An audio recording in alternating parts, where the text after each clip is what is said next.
अस्सलाम वालेकुम व्यूअर्स, आप देख रहे हैं यूट्यूब चैनल रज़िया का किचन। और आज आपके साथ मैं शेयर कर रही हूँ कीमा करेले बनाने की एक बेहद लजीज़ किस्म की रेसिपी। और इस रेसिपी की खुसूसियत ये है कि आप देख सकते हैं इसमें बिल्कुल भी आपको अननेसेसरी ऑयल नज़र नहीं आएगा। बिल्कुल मुनासिब सी ऑयल की मिक़दार में मैं ये कीमा करेले का सालन बना के तैयार करूँगी, बग़ैर कड़वाहट के। इसमें किसी भी किस्म की कड़वाहट नहीं होगी और बहुत ही आसान है इसको बनाना, खाने में भी बेहद मज़ेदार है। तो आई होप व्यूअर्स कि अगर आप मेरी रेसिपी को फॉलो करेंगे तो इंशाल्लाह ताला आप हमेशा कीमा करेले का सालन इसी तरीके से बनाकर खाना पसंद करेंगे। तो चलिए अपनी वीडियो स्टार्ट करते हैं। तो सबसे पहले मैंने आधा किलो करेले लिए हैं। छिलके समेत इनको इस तरह से गोल गोल आपने काट लेना है, बारीक बारीक। और दरमियान से जो पके वाले बीज हैं उन्हें आपने हाथ से प्रेस करके निकाल देना है। जो बिल्कुल कूले हुए इस तरह के नरम से बीज हों उन्हें आपने इसी तरह से रहने देना है। तो ये थी जी करेलों की कटिंग जो कि मैंने कर ली थी। अब आ जाती है इनकी कड़वाहट दूर करने की बारी। तो क्या करेंगे, इनको डालेंगे एक बर्तन के अंदर। इसके ऊपर 2 टेबल स्पून भर के आपने नमक डाल देना है। अच्छी तरह से नमक को मिक्स करना है और कवर करके आपने इसे 15 से 20 मिनट के लिए इसी तरह से काउंटर पे छोड़ देना है। तो यहाँ पे 20 मिनट तक करेलों को मैंने इसी तरह से छोड़ दिया था। तो अब चेक कर लेते हैं। तो ये देखिए माशाल्लाह से करेले जो है ना, इन्होंने कितना सारा पानी रिलीज़ किया है। और सारी की सारी कड़वाहट जो है ना करेलों के अंदर की एक्स्ट्रा जितनी भी है वो सारी इस पानी के साथ ही बाहर आ जाती है। ये देख सकते हैं आप। अभी मैंने इसमें कोई पानी वगैरह ऐड नहीं किया था। ये करेलों ने अपना ही पानी रिलीज़ किया है जो कि नमक लगाने के बाद इनमें से निकला है। अब हम क्या करेंगे, इन करेलों को देखिए सॉफ्ट कितने हो चुके हैं। मैं हाथ से प्रेस कर रही हूँ तो ईज़िली ये मुड़ रहे हैं। पहले ये बहुत ज़्यादा हार्ड थे।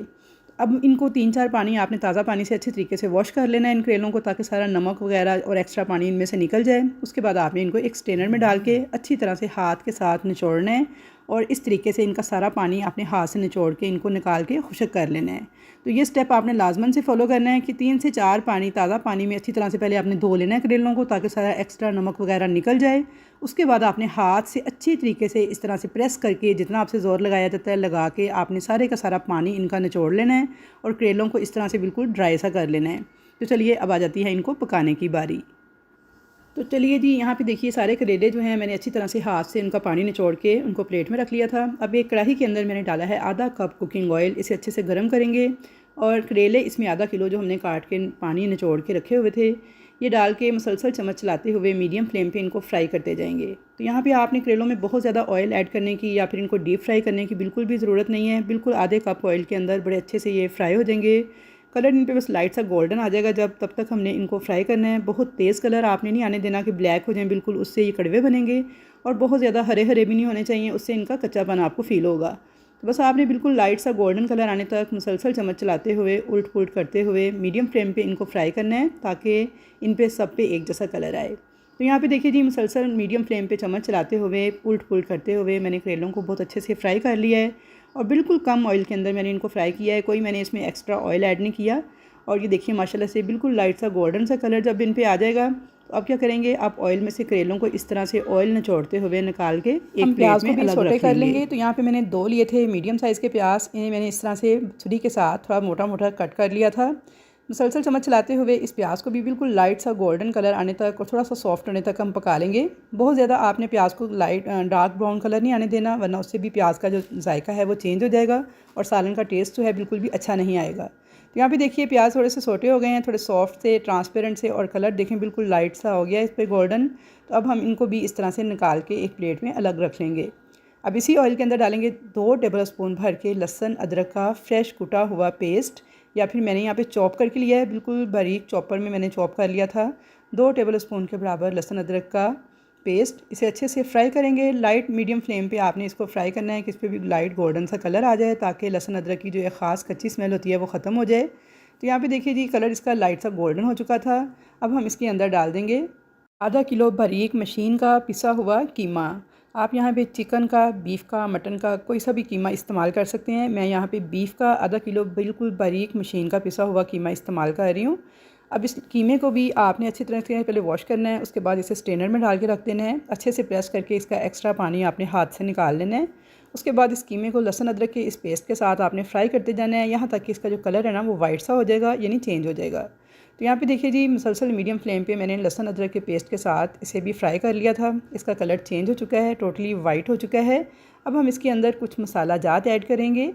बिल्कुल सिंपल से मसाले जो कि हमारे किचन में मौजूद हैं उनकी मदद से ही हम इस कीमे करेले की रेसिपी को तैयार करेंगे। तो यहाँ पे मैंने 1 टेबल स्पून भर के डाल दिया है लाल मिर्च का पाउडर। नमक इसमें डाल दिया है 1 टीस्पून के बराबर। नमक हम बहुत कम ऐड करेंगे क्योंकि करेलों को भी हमने नमक से धोया हुआ है, तो इसलिए नमक आपने ज़्यादा ऐड नहीं करना। हल्दी डाल देंगे 1/2 टीस्पून के बराबर। ज़ीरा डाल देंगे 1/2 टीस्पून के बराबर और धनिया पाउडर डाल देंगे 1 टेबल स्पून भर के।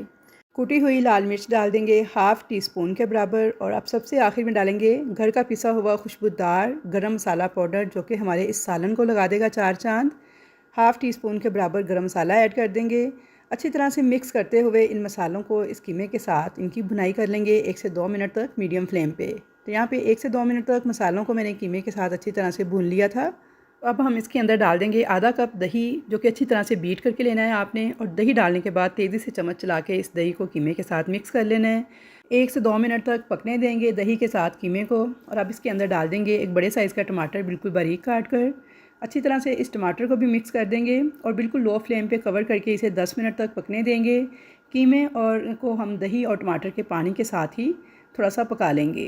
तो यहाँ पे 10 मिनट हो गए थे बिल्कुल लो फ्लेम पे कीमे को पकते हुए टमाटर और दही के पानी के साथ। तो ये देखिए माशाल्लाह से टमाटर बिल्कुल सॉफ्ट हो चुके हैं। कीमे का जो पानी था दही का वो भी काफ़ी हद तक ड्राई हो चुका है। तो अब हम इसकी अच्छी तरह से भुनाई कर लेंगे मीडियम फ्लेम पे मुसलसल चम्मच चलाते हुए इस कीमे को भूनेंगे यहाँ तक कि ऑयल जो है इसके किनारों पे नज़र आने लगे। तो यहाँ पे देखिए जी कीमे की मैंने अच्छी तरह से भुनाई कर ली थी, ऑयल इसके किनारों पे नज़र आने लगा है। तो अब हम इसके अंदर जो प्याज और करेले हमने फ्राई करके रखे थे वो ऐड कर देंगे। अच्छी तरह से मिक्स कर लेंगे इनको कीमे के साथ। 2 से 3 मोटे वाली हरी मिर्चें भी मैंने काट कर ऐड कर दी हैं। अच्छी तरह से मिक्स कर लेंगे कीमा, करेले और हरी मिर्चों को। और अब इसे कवर कर देंगे बिल्कुल लो फ्लेम पे। इसे 5 मिनट के लिए दम पे पकने के लिए छोड़ देंगे। आँच बिल्कुल दम वाली रखेंगे, यानी इसे दम लगा देंगे। तो यहाँ पे 10 मिनट हो गए थे दम पे पकते हुए। अब इसे चेक कर लेते हैं। तो ये देखिए माशाल्लाह ज़बरदस्त और खुशबूदार किस्म के बिल्कुल मुनासिब सी ऑयल के साथ यहाँ पे आप देख सकते हैं किनारों पे आपको ऑयल नज़र आ रहा है, जो कि कीमा हमारा करेले जो से हैं बहुत अच्छी तरह से भुन के पक चुके हैं और ऑयल इन्होंने रिलीज़ कर दिया है।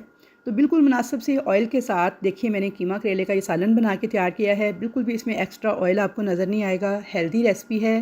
तो व्यूअर्स आप लोगों ने ज़रूर से ट्राई करना है मेरी इस रेसिपी को और मुझे फ़ीडबैक ज़रूर देना है कि कैसी आपकी रेसिपी बन के तैयार हुई और कैसे लगी आपको मेरी ये रेसिपी। तो इंशाल्लाह ताला मुलाकात होगी आपके साथ एक अच्छी और नई वीडियो के साथ। तब तक के लिए अल्लाह हाफ़िज़।